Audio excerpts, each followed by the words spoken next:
Hello guys, magandang umaga sa inyo lahat. Ito ulit si Mike, Mr. Typhoon Padua, nagbabalik sa ating weather update. Ito pang special coverage sa dalawang bagyo na namuo yon sa Western Pacific.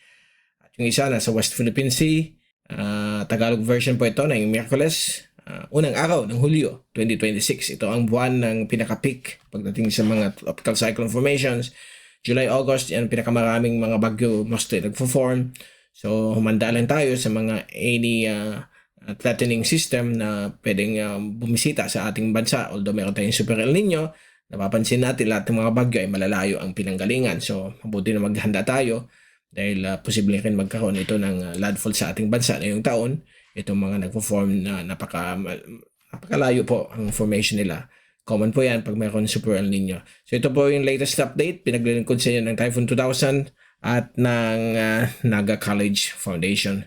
Bago tayo magsimula, gusto kong pasalamatan ang ating partners, Aboitiz Power, at ng lokal na gobyerno ng Naga City headed by our Honorable Mayor Leni Robredo at ang ating Honorable Vice Mayor Gabby Bordado. So, umpisa na natin ang pinaka-latest update. Ito yung ating GraphSat. Last night po ito.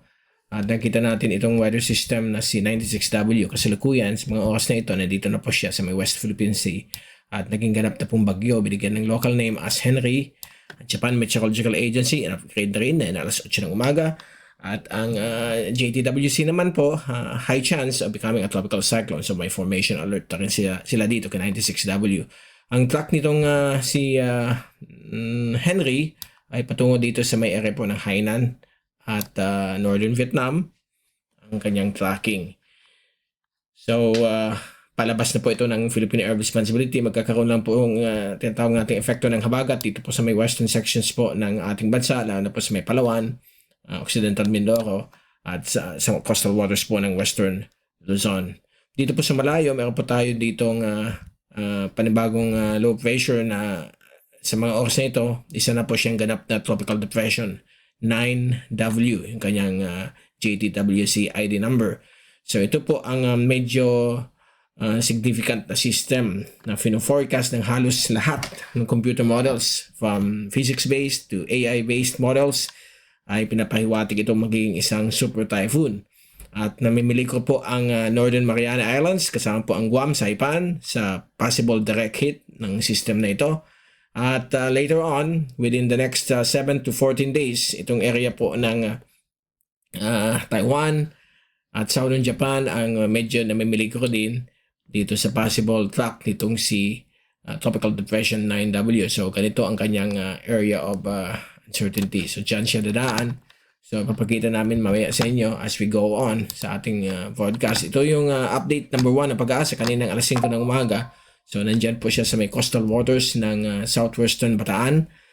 At wala naman masyado pong significant na mga epekto nito, lalo na sa hangin. More on sa ulan, although more concentrated lang siya dito sa may area po ng Occidental Mindoro, parts of Bataan.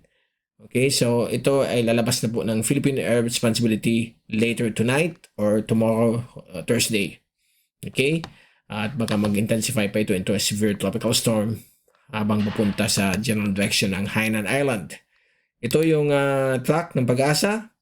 So, 12 midnight or 11 p.m. mamaya, exit na po siya ng Philippine Area of Responsibility. At ayan, dito po siya magla-landfall. Forecast to make landfall dito sa may Hainan sa darating po ng Biyernes ng hapon or morning. And then ito yung wind signal ng Pag-asa as of this time, nakataas sa Western Bataan at Southern Zambales. So, okay naman po ang magiging hangin dyan. Hindi naman po siya devastating. Okay? At dito rin po sa Lubang Island. At ito yung Joint Typhoon Warning Center at nakikita ninyo, TD na po ito, si 9W, yung malayong system, samantala ito LPA pa rin sa kanila. But later today, i-upgrade na ito bilang Tropical Depression 10W. So ito yung track ng Joint Typhoon Warning Center dun sa napakalayong bagyo na nag-form. So ito ang inaasahan na projection niya patungo po sa Northern Mariana Islands. At itong area po ng Guam, Saipan, Tinian, Rota ay mukhang namimilig ko naman for another devastating effect ng isang tropical cyclone. At inaasahan po ito mukhang magiging category 3 or 4 pagdaan po dito. So expect winds of 185 to up to 215 sustained. Sustained po yan. So ang gustiness yan, lampas yan. Okay, so inaasahan po dito may grabing effects lalo na po sa malalakas na ulan, malakas na hangin at yung malalaking storm surge na idadala nitong bagyong ito. At pati na rin yung tinatawag nating coastal flooding na galing po sa storm surge ay siguradong maapektuhan itong mga isla nito ng Mariana Islands. So most likely ito na yung pangalawa after Sisinlaku. Okay, so common po yan. Pag meron tayong super El Nino, talagang delikado po ang Guam at Saipan pag nagkakaroon ng ganyan na klima ng ating panahon. So ito yung track ng Japan Meteorological Agency. In-upgrade na rin itong si Henry bilang Tropical Depression A. High na din ang tracking niya. At ito naman po si Tropical Cyclone o Tropical Depression B. So walang name po niyan. Okay, hindi po nila pinapangalan ang mga pangalan. Hindi po nila pinapangalan ang mga bagyo. Kapag naging tropical storm, sa kanila bibigyan ng international name. So most likely, isa sa kanila ay magiging VAVI. V-A-V-I. Yan po ang international name. Check natin kung anong bansa galing ang name na yan. And then ito yung fast animation mula sa University of Wisconsin Tropical Cyclone page. Ang nakita ninyo na mukhang mas healthy po itong si Tropical Depression 9W. At talagang patuloy ang pag-forecast ng mga lahat ng global models na ito po ay magiging isang ganap na weather system. At dito naman po sa may West Philippine Sea, nandito naman yung si Tropical Depression Henry at inaasahan po ito patungo sa Southern China sa susunod na ilang araw. Samantala, ito yung zoom in satellite animation mula sa windy.com at nakikita natin na yon itong mga kaulapan nitong si Tropical Depression Henry na unti-unting nag-organized habang ito po ay tumatawid ng West Philippine Sea at mabilis naman po ang pagkilos niya na west-northwest sa 22 kilometers per hour at inaasahan po ito i-exit ng Philippine Area of Responsibility mamayang late tonight or tomorrow morning. At dito naman po sa ating latest model tracks ni Tropical Depression Henry, lahat po nag-agree na ito po ay dadaan po dito sa may Southern China, Hainan area. And then ito yung maximum forecast wind speeds nitong si 96W at nakikita ninyo ang possible wind speed na pwedeng umabot po ng category 1, dalawang wind model lang. But the rest ay dito po sa area po ng pagiging tropical storm.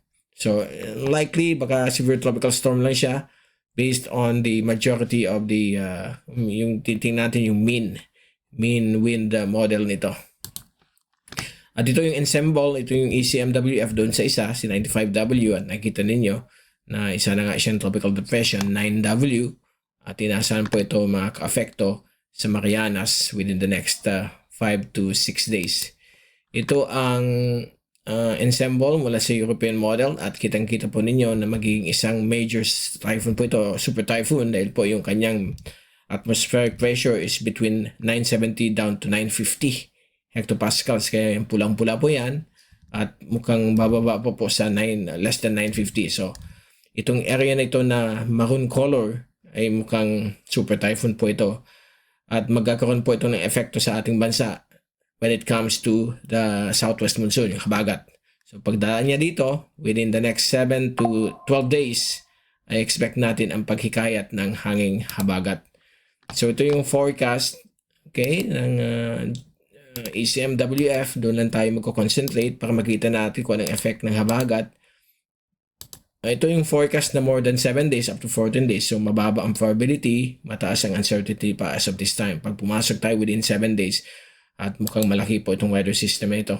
At yan po ang habagat. Mukhang magpupul talaga siya ng malalakas na hangin sa ating bansa. Hindi naman po inalampas ng 60 kph. Usually ang habagat 40 to 55. Hindi naman siya abot ng 80 kph unless nasa dagat po kayo ng West Philippine Sea. Okay? So yan po ang pinapakita. July 9, 10, or 11 ang possible landfall sa may Taiwan.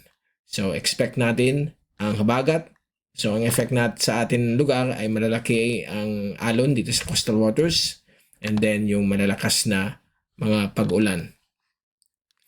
And ito yung Google DeepMind dito sa dalawang weather system. So combination na po yung dalawa para makita ninyo. At itong si Henry ay mukhang tropical storm or severe tropical storm pag landfall sa may Hainan sa darating pong July 3 na yung Friday. And then itong isa, dadaan po sa may vicinity ng Guam. Okay? Ito po ay sa darating pong Monday or Sunday, July 5 or 6 bilang isang category 4 or 3 based on the Google DeepMind. AI model po ito ng Google. And then, mukhang briefly makamaging category 5. So, it depends on the changes on the computer models kung patuloy ang kanyang paglakas. But ang good news dito, wala itong direct landfall sa Pilipinas. As of this time, hindi natin alam kung mag-change kasi ang forecast nito is more than 6 days hanggang 14 days. So, pwede pa po siyang mag-change. So, let's hope na hindi mag-change ang kanyang tracking. So, ang Northern Luzon must pay attention sa pag-approach itong super typhoon, potential super typhoon na pag pumasok po ito ng Philippine Air Responsibility ay bibigyan po itong local name as Inday. Okay, so yan po ang inaasahang track. So pagdating ng July 10, 11, and 12, which is next weekend, ay mukhang dyan na natin may feel yung epekto ng habagat dito po sa ating bansa. Ito yung rainfall forecast accumulation for the next 24 hours. At kita ninyo yung malalakas na ulan dala ng habagat na in-enhance nitong bagyong si Henry. Maabot ng more than 100 millimeters dito sa may West Philippine Sea. Yan po. At itong area po ng Calayan Island Group ay magkakaroon ng up to 50 or more millimeters of rainfall. But for the next 24 hours, unti-unti na po ang bubuti ang panahon. Lalo na po sa Friday, habang itong bagyong ito ay patungo sa Hainan. Sa Pilipinas, improving weather conditions for the next 5 days, back to normal. Pag sinabing back to normal, magandang panahon pag umaga, pag hapon ng gabi, may chance of localized thunderstorms. So, tanda natin na sa panahon pa tayo ng tag-ulan, so expect natin itong mga localized thunderstorms. So, ito yung forecast hanggang July 6, okay pa po. But kung i-forward natin ang forecast, which is low probability pa rin, at mataas ang uncertainty, yan po, yan yung super typhoon na papalapit po sa Taiwan. And then pagdating ng July 8, 9, 10, 11, and 12, mukhang yan po ang habagat sa western sections po ng Luzon, Mimaropa, Western Visayas and Negros Island region at Western Mindanao. So that will be between July 9 to 11. Okay, so yan po ang forecast ng ECMWF, which is very low ang probability pa as of this time. So malalaman natin yan, but expect magkakaroon na po tayo ng insights na may papalapit na malakas na bagyo sa Taiwan. So expect ang habagat between 9 to 11 of July. July 9 to 11. Okay, and then ito naman po yung ating wave forecast so far for the next 5 days. Mukhang okay naman po ang East Philippine Sea and Central Waters ng ating bansa hanggang July 6. Nasa up to a meter lang dito. At dito sa may Central Waters ng ating bansa ay kalmado ang pag-aalon hanggang half a meter lang. Sa darating pong Huwebes at Biyernes, mukhang meron pa rin tayong epekto dito ng habagat dahil kay Henry.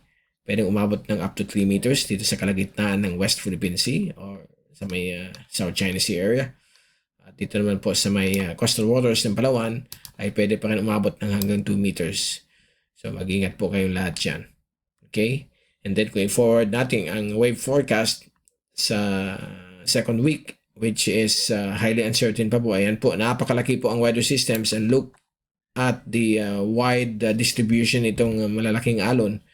At mukhang dito sa area na ito, okay, abot ng up to 4 to 5 meters ang East Philippine Sea dahil po sa nagbabantang potential na super typhoon sa next week. Next week po ito. Hindi po na yung darating weekend. So next week po ito between July 7, 8, 9, 10, and 11. So mukhang pagdating ng next weekend, July 10, 11, and 12, mas grabe po ang alon sa buong Philippine Sea. Pati yung West Philippine Sea, pwedeng umabot ng more than 3 meters dahil po sa habagat. So expect natin na grabe ang i-enhance ito sa habagat. So yung mga low-lying areas ng Western Luzon, Western Visayas at Mimaropa ay maghanda po sa possible hagupit ng habagat sa darating pong July 9, 10, 11, and 12. Okay, so itong forecast na ito ay bound for changes pa po. So abangan natin yung latest update mula sa mga weather agencies including DOST, Pag-asa at sa mga reliable weather agencies. Now, ito naman po yung Global Tropics Hazards Outlook ng Climate Prediction Center of NOAA. So nakita ninyo ito, valid July 8 to July 14. Halos mataas po ang probability ng mga tropical cyclone formation dito sa dalawang linggo na ito. Yung week 2 at week 3. Although itong week 3, medyo uncertain pa po ito dahil third week po ito. So baka magkaroon pa ng changes. But nakita ninyo, mukhang sunod-sunod po ang mga weather systems. And then yung more than 50% of above average rainfall sa Luzon, sa Western Luzon, lalo na sa Pilipinas din, ay dahil po yan sa bagat. Okay? So, yan po ang babantayan natin sa system na yan. So, abangan natin. And sa tropical cyclone threat potential ng Pag-asa, July 28 po ito inisyo. Inisyo lang ito noong June 28. So, nakikita ninyo na itong dalawang system na ito ay high ang probability na mag-form po sila bilang isang bagyo. So, ito naging Henry. Ito yung magiging Inday kung pumasok ng Philippine Area of Responsibility. At ang kita niyo dito sa July 6 and 12, ito na yung tracking niya. Although yung models na yun ay nagsishift po dito sa may area na ito, dito sa area na ito. So mukhang mag-change ang forecast nito in the coming days. Okay, so yan muna po ang pinaka-latest nating update. Latest po sa dalawang bagyo, si Henry, napa-exit na po sa ating bansa at yung upcoming na mukhang next weekend ba yan? Okay, hindi na yung weekend, next weekend ay magkakaroon po ng closest approach sa may Batanes, Cubao Island, sa may Taiwan. So expect natin next week, lalo na sa July 8, 9, and 10, mukhang meron tayong habagat conditions. Okay, so again, ito si Mike, Mr. Typhoon Padua. Kita-kits ulit tayo. Bukas, mag-i-issue ulit tayo another update dito po sa dalawang weather system mula sa Typhoon 2000. Maraming salamat po sa inyong pagpanood. Mag-ingat lagi at God bless po sa inyo lahat.